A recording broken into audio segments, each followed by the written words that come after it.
Assalamualaikum warahmatullahi wabarakatuh. Perkenalkan, nama saya Muhammad Ilham. Saya berasal dari kampus Politeknik Kelautan dan Perikanan Aceh, Prodi Perikanan Tangkap, Angkatan kedua. Saya akan mempresentasikan tentang HAM. Pengertian HAM. HAM merupakan kekuasaan dan keamanan yang dimiliki setiap individu. Hak asasi manusia adalah tuntunan yang secara moral bisa dibenarkan agar seluruh manusia dapat menikmati, dapat melaksanakan kebebasan mereka, harta benda mereka, dan pelayanan-pelayanan mereka yang dipandang perlu untuk mencapai harkat kemanusiaan.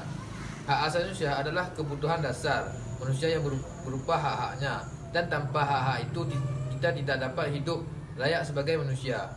Menurut istilah, hak asasi manusia adalah seperangkat hak yang melekat pada manusia sebagai makhluk Tuhan Yang Maha Esa. Hak asasi manusia merupakan anugerah yang wajib dihormati, dijunjung tinggi, dan dilindungi oleh negara.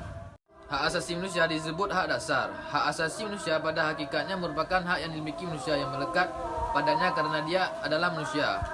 Manusia adalah makhluk ciptaan Tuhan dengan segala harkat dan martabatnya yang tinggi. Hal itulah yang membedakannya dengan makhluk lain. Hak asasi manusia ini sifat-sifatnya mendasar dan fundamental. Pelaksanaannya mutlak, diperlukan agar manusia dapat berkembang sesuai dengan harkat, martabat, dan cita-citanya. Hak ini juga dianggap universal, artinya dimiliki semua manusia tanpa membedakan bangsa, ras, agama, dan jenis kelamin. Menurut pasal 1 Piagam PBB, salah satu tujuan PBB adalah untuk mencapai kerja sama internasional dalam mewujudkan dan mendorong penghargaan atas hak-hak asasi manusia dan kemerdekaan yang mendasar bagi semua orang, tanpa membedakan suku, bangsa, kelamin, bahasa, maupun agama. Berdasarkan beberapa rumusan hak asasi manusia di atas, dapat ditarik kesimpulan tentang beberapa sisi pokok hakikat hak asasi manusia. 1. HAM tidak perlu diberikan, dibeli, ataupun diwarisi. HAM adalah bagian dari manusia secara otomatis. 2. HAM berlaku untuk semua orang tanpa memandang jenis, kelamin, ras, agama, etnis, pandangan politik, atau asal-usul sosial dan bangsa. 3. HAM tidak bisa dilanggar. Tidak seorang pun mempunyai hak untuk membatasi atau melanggar hak orang lain. Orang tetap mempunyai HAM walaupun sebuah negara membuat hukum yang tidak melindungi atau melanggar HAM. Hak asasi manusia dalam Islam. Hak asasi manusia dalam Islam telah ada dalam Al-Quran dan masyarakat pada zaman Nabi Muhammad SAW. Hak asasi manusia dalam Islam tertuang secara jelas untuk kepentingan manusia, yaitu lewat syariah Islam yang diturunkan melalui wahyu. Menurut syariah, manusia adalah makhluk bebas yang mempunyai tugas dan tanggungjawab, dan kerana ia juga mempunyai hak dan kewajiban. Adapun HAM menurut Dr. Syekh Syaurat Husain, terdapat dua macam HAM jika dilihat dari kategori hukukul ibad, yaitu pertama, HAM yang keberadaannya dapat diselenggarakan oleh suatu negara. Kedua, HAM yang keberadaannya tidak secara langsung dapat dilaksanakan oleh suatu negara. Hak-hak pertama yang dapat disebut sebagai hak-hak legal, sedang yang kedua disebut hak sebagai hak-hak moral. Perbedaan keduanya hanya terletak pada masalah pertanggungjawaban di depan suatu negara Islam.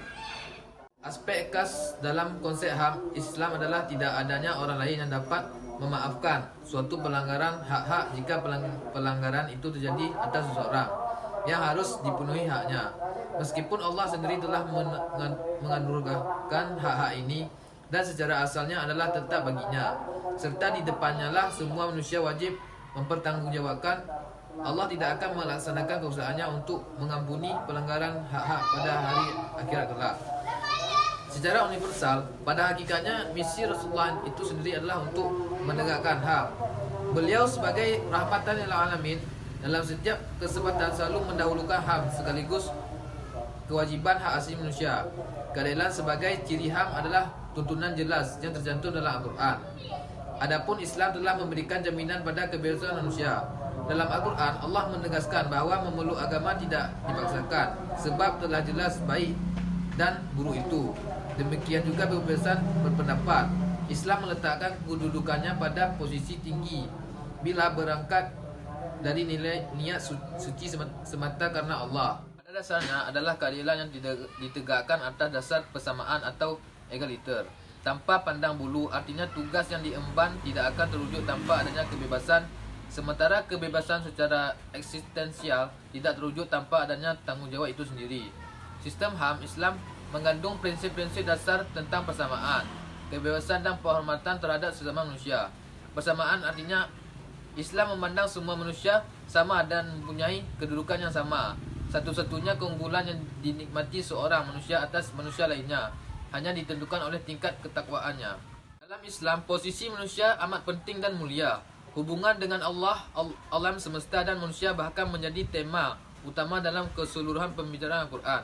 Ini menunjukkan bahawa trikotomi hubungan dengan Allah, alam semesta dan manusia menempatkan hubungan yang disinergis dan harmonis.